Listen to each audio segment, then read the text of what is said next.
So இன்னைக்கு பரவலாக பேசப்பட்டிருக்கிற topic பார்த்தீங்கன்னா அனலாக் பன்னீர். அனலாக் பன்னீர்னா என்ன, அதனால என்ன ஆபத்து இருக்கு? ஆனால் எல்லா இடத்துலையும் அதை பன்னீர், டெய்ரியிலிருந்து வர்ற பன்னீர் அப்படின்ட்டு சொல்லி ஏமாத்தி விற்கிறது தான். நான் டாக்டர் வெங்கடேஷ் பிஎஸ். நான் ஒரு HBB and liver transplant surgeon. So இன்னைக்கு பரவலாக பேசப்பட்டிருக்கிற டாபிக் பார்த்தீங்கன்னா அனலாக் பன்னீர்.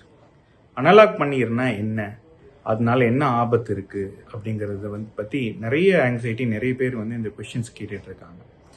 ஸோ அனலாக் பன்னீருங்கிறது it's nothing but an engineered cheese analog. நார்மலான பன்னீர் மில்க்லேருந்து அதாவது பால்லிருந்து தயாரிக்கிறோம் இல்லையா, அது மாதிரி இல்லாமல் ஸோ வேற மெத்தட்ஸ், வேற அடிட்டிவ்ஸ் இதன் மூலமாக தயாரிக்கப்படுறது தான், அந்த பன்னீர் மாதிரியே இருக்கணுங்கிறதுக்காக தயாரிக்கப்படுறது தான் அனலாக் பன்னீர்.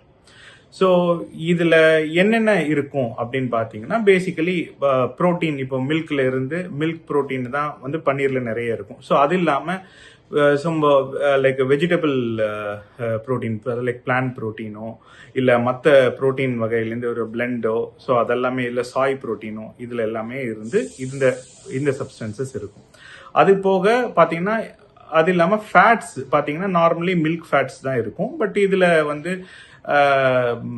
வெஜிடபிள் ஆயில்ஸும் இல்லை ஆட் பண்ணுவாங்க, லைக் பாம் ஆயிலோ இல்லை அந்த மாதிரி இருக்கிற ஆயில் ஆட் பண்ணுவாங்க. அப்புறம் ஸ்டார்ச், கார்போஹைட்ரேட்ஸ்க்கு ஸ்டார்ச் லைக் பொட்டேட்டோ இல்லை மரவள்ளிக்கிழங்கு அது மாதிரி விஷயங்கள் ஆட் பண்ணுவாங்க. அதுக்கப்புறம் எம்எல்சிஃபையர், கம்ஸு இதெல்லாம் கூட சேர்ந்து லைக் ப்ரிசர்வேட்டிவ்ஸும் இருக்கும்.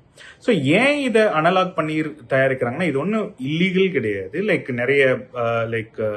நிறைய இடத்துல this is being created as a food product. ஆனால் எல்லா இடத்துலையும் அதை பன்னீர், டெய்ரியிலிருந்து வர்ற பன்னீர் அப்படின்ட்டு சொல்லி ஏமாத்தி விற்கிறது தான், தட்ஸ் அ ப்ராப்ளம். ஸோ உங்களோட இது ஏன் இப்படி பண்ணுறாங்கன்னா, முக்கால்வாசி பார்த்தீங்கன்னா லார்ஜ் ஸ்கேல் இண்டஸ்ட்ரீஸில் இதில் பண்ணுறப்போ தான் உங்களுக்கு இந்த மாதிரி ப்ராப்ளம் வரும். லைக் பன்னீர் நார்மல் டெய்ரி பன்னீர், மில்க்லேருந்து எடுக்கிற பன்னீர் பார்த்தீங்கன்னா ரொம்ப சாஃப்டாக இருக்கும்.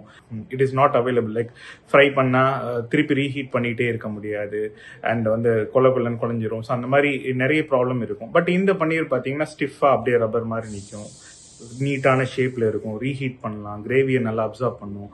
லார்ஜ் ஸ்கேல் ப்ரொடக்ஷனுக்கு இந்த மாதிரி யூஸ் பண்ணுவாங்க. லைக் ஒரு கேட்ரிங்கோ இல்லை ஒரு ஹோட்டல்ஸ்லையோ இந்த மாதிரி இது யூஸ் பண்ணுவாங்க.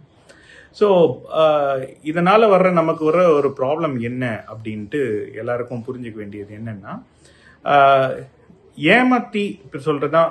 இதை நமக்கு முன்னாடியே ஒரு ப்ராப்பர் லேபிளிங்களோட கொடுத்துட்டாங்கன்னா தென் அதை பார்த்துட்டு வாங்குவாங்க. ஸோ இதில் என்னென்னா, நிறைய சில ஃபார்முலேஷன்ஸ் எல்லாம் நல்ல ஃபார்முலேஷன்ஸில் வந்தால் it's different. But most of that இது சப்ஸ்டாண்டர்ட் ஃபார்முலேஷன்ஸ் வர்றது தான் பிரச்சனை. என்னென்ன ப்ராப்ளம்னா, இப்போ நார்மல் பன்னீரில் ஒரு ப்ரோட்டீன் நமக்கு பார்த்தீங்கன்னா ஒரு 18 to 21 கிராம் ப்ரோட்டீன் இருக்கும் 100 கிராம் பன்னீர்லன்னா. இதில் கம்மியாக இருக்கும், 6 to 14 கிராம் ப்ரோட்டீன் தான் இருக்கும். சம்டைம்ஸ் பார்த்தீங்கன்னா ஃபேட்டு நார்மல் பன்னீரோட இதில் நமக்கு அதிகமாக இருக்கும், ஃபேட் கண்டென்ட் அதிகமாக இருக்கும். அதே மாதிரி கால்சியம், விட்டமின் B12 நார்மல் ப்ரோட்டீனில் இருக்கும், இதில் இருக்காது.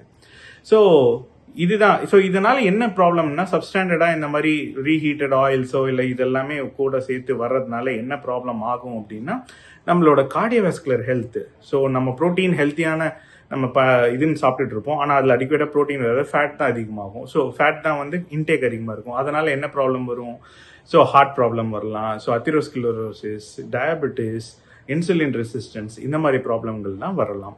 ஸோ அது இல்லாமல் ஃபேட் இன்டேக் அதிகமாக இருக்கிறப்போ யூஸ்வலி நமக்கு என்ன ஆகும் அப்படின்னா, ட்ரைகிளிசரைட்ஸ் லெவல்ஸ் அதிகமாகலாம், கால் ஸ்டோன்ஸ் வரலாம் பின்னாடி. இதனால் நமக்கு தெரியாமல் டெய்லி இதை கன்சியூம் பண்ணிட்டு வரப்போ அந்த கரெக்டான ஃபார்முலேஷன் இல்லாத ஃபாலோ பண்ணிட்டு வந்தோன்னா நமக்கு பின்னால பேங்க்ரியாடைட்டிஸ் மாதிரி ப்ராப்ளம்களும் வரலாம்.